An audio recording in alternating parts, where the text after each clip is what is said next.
Hey guys, it's Bastian time, and welcome to Zelda News. I'm your host, Bastian. I know I said that this was going to be back to regular old Zelda news about handcrafted fan stuff and whatnot, but so many new things have come out, so many new details about Zelda 3DS, or A Link to the Past 2, but we'll get into that in specifics in a little bit. But anyway, so much new stuff has come out that this episode is going to focus completely on Zelda 3DS details once again. So first up, people have been wondering, is this in-house Nintendo developed, or is this something that they maybe are outsourcing to Capcom or something like that, you know? Turns out, no, this is in-house EAD. That's E.G. Aonuma's, personal Zelda team. They've been working on this for a while. Apparently, they were working on this while Zelda Ocarina of Time 3D was being made. So they've been at this for quite a while, and it shows. So it's good to know that Mr. Aonuma is the one in charge.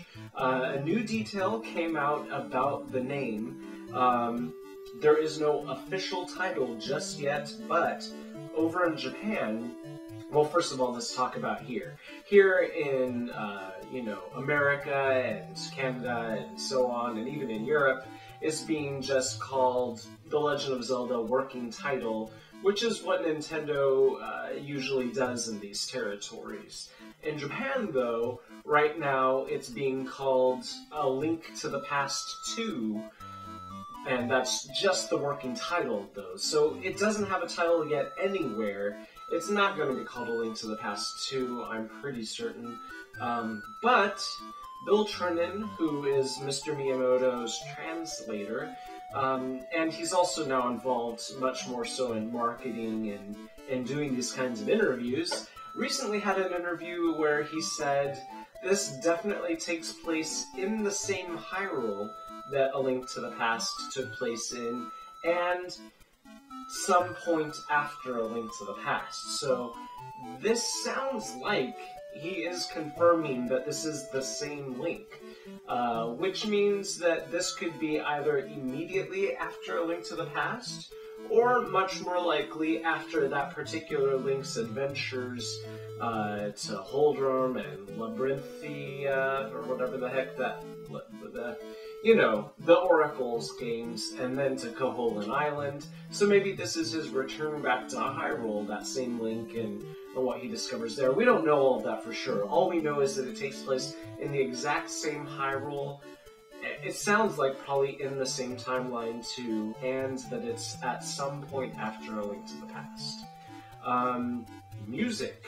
So you may have noticed, if you're watching the videos where there's a lot of ambient noise and you couldn't exactly hear the sound so well, but you probably could tell that it definitely has a lot of the same sort of sound effects, although bumped up into more modern style sound effects. But the music is definitely going to be re-orchestrated, or rather orchestrated versions of the Link to the Past songs.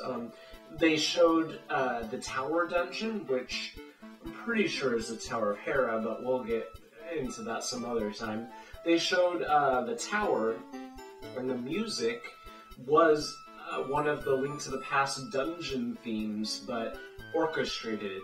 I couldn't tell if they were real instruments or synthesized instruments trying to sound like real instruments, but it definitely had an orchestral feel to it, and it was breathtaking. So I know so many people out there want probably brand new music, but if all it is super nicely orchestrated Link to the Past music, I'm on board. Some more details that came forward from hands-on people who actually, a lot of the media got hands-on with the game, and at the specific location in San Francisco that Nintendo hosted.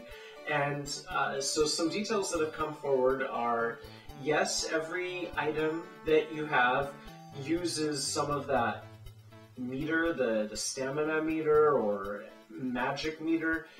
So every time you swing the hammer, or even when you turn into a drawing, all of that stuff uses a bit of that meter. Instead of having specific arrows, that uses the meter. So that's kind of interesting.